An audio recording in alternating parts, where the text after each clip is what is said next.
Justin, Harry Medved from Fandango. Hey, Thank Harry. you for bringing so much joy to so many people. Thank you. My 14-year-old daughter wants to know, she heard at the last award show you tell the press room that there was a cut song, a title song called La La Land. Yeah.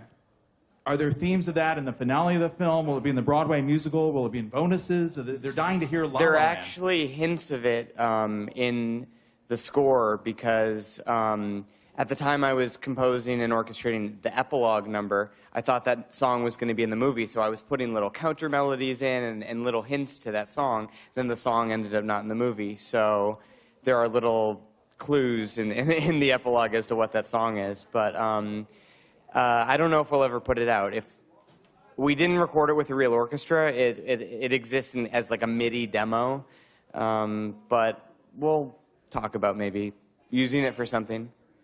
We're coming down to 127 and then to 258. Hi there, Angela Bishop from Channel 10 Australia. Congratulations. Thank you so much. Can you tell me the most incredible story of where you've heard people who've seen the film or just members of the public singing City of Stars back to you, or heard them singing it in some strange place? Because it's so catchy. It's in all of our minds. It's such a fantastic song. Yeah, no, it's great. I've heard like, I guess the whistle. Every time I hear, like the trailer play or the whistle, my ears perk up because it's so surreal to hear that. I think the most surreal thing that's happened, though, along those lines is my piano tuner was tuning my piano last month, and he told me that he was tuning a piano earlier in the day, and it was covered in La La Land sheet music because the people's kids were playing the music, which is just so cool. We're going to 258 and then over to 279. Hi. Can you talk about the feeling or vibe of Los Angeles, what this town means to you, and how it inspired you? Yeah, I think it's an exciting, eclectic city, and I was trying to make the music, exciting and eclectic, but also full of melancholy and full of all the other, themes and tones that had to be in this score because of this story, because of what we were trying to say about Los Angeles and what it's like to live here. But I do think it's a very joyous, exciting place, and I think that's what Another Day of Sun kind of is. It balances that excitement with that, a little bit of heartbreak there, but it's ultimately a very exciting song. We're going to go to 279, and then we'll add the other two gentlemen and go to 95. Congratulations on both of your Oscars. Thank you. You obviously used a lot of different musical styles in the score, but jazz has played a very prominent role in Damien's movies thus far. What has it been like for you to really work that jazz element into a score? It's a little bit of an overlooked style when it comes to film. Yeah, it's been a lot of fun. So there's like really kind of traditional jazz that's on screen that's in the jazz club in this movie, and that was really fun to write because I was just writing for jazz combo. I was creating lead sheets and arrangements for a jazz combo, and that was one particularly fun part of that was I took all the songs in the movie and I kind of rearranged them as jazz. So I don't know if you noticed, but when Keith comes up, John Legend's character Keith comes up and propositions Sebastian to join his band, that's Another Day of Sun turned into a jazz piece, like a minor Latin jazz piece that's playing in the background. A Lovely Night is playing in the background after she gets her call back when he asks her out on a first date. That was really fun, turning the songs into kind of jazz combo pieces. And then for the actual score, like the dramatic score, I was just trying to have hints of jazz. It's not jazz per se, but there's an upright bass and drums and vibes in some of it, and a sort of jazzy harmonic language. So it was fun kind of taking a little bit from the jazz world, but also some from the classical world and some from the just traditional film scoring world, and mix it all together for the actual score. We are going to have Benj Pasek and Justin Paul join Justin, and we're going to start with 95 and then go to 218. Hi, Justin. Over here. RT2FM from Ireland, Breakfast Republic. Can you talk about those moments where you first met Damien and tell me when you knew that you could fuse those skills you both had together to make something quite beautiful? Assuming it's this, Justin. I first met him first week of freshman year of college. We started a band together, and it was a 5-person band, and we just clicked immediately. We were kind of friends. We would talk about music. We would show each other music. We just clicked really, and then we became roommates. We decided to become roommates sophomore year, and that's really when the friendship took off, because we were living in close quarters. We were sharing a bedroom and a workspace, and we were watching each other work. I was watching the work he was doing for his filmmaking classes, and he was watching the work I was doing for my composition and classes, and really developing a respect for each other and getting excited about how we can put what we do together. So it was really sophomore year, as we lived together as roommates and watched each other work, that I think stuff really started to take off.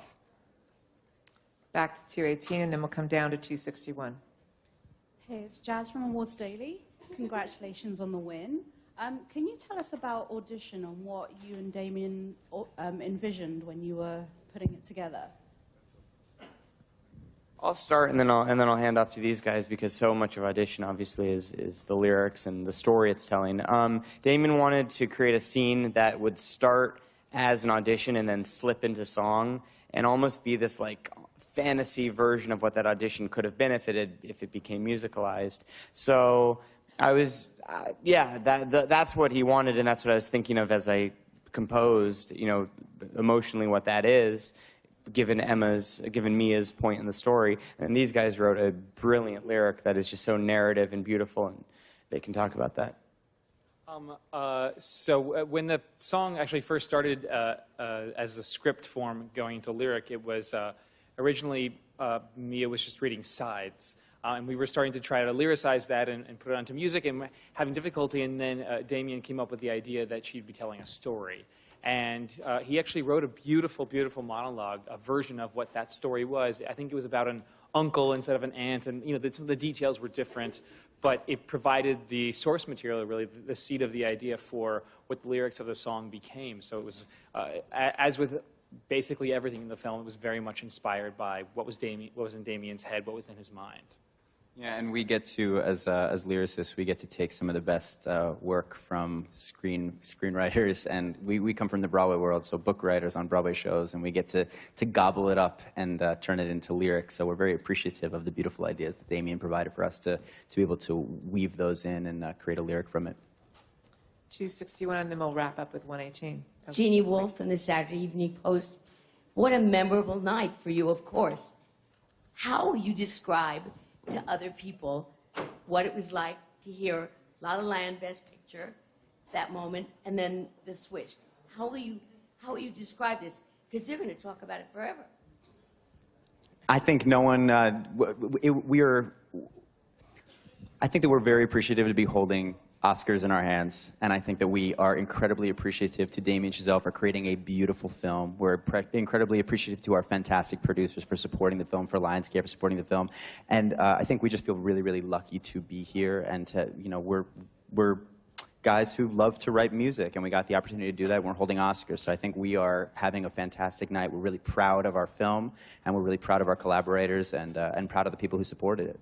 Yeah, and it was obviously a surprising moment, but we're thrilled for Moonlight, and it's a fantastic film and one that we're all fans of. And so it was certainly a wild moment, and as you said, one that everyone will talk about for a while and will remember for a while. So it was quite a surreal experience to be on the stage for that moment, and certainly won't be forgotten. So yeah.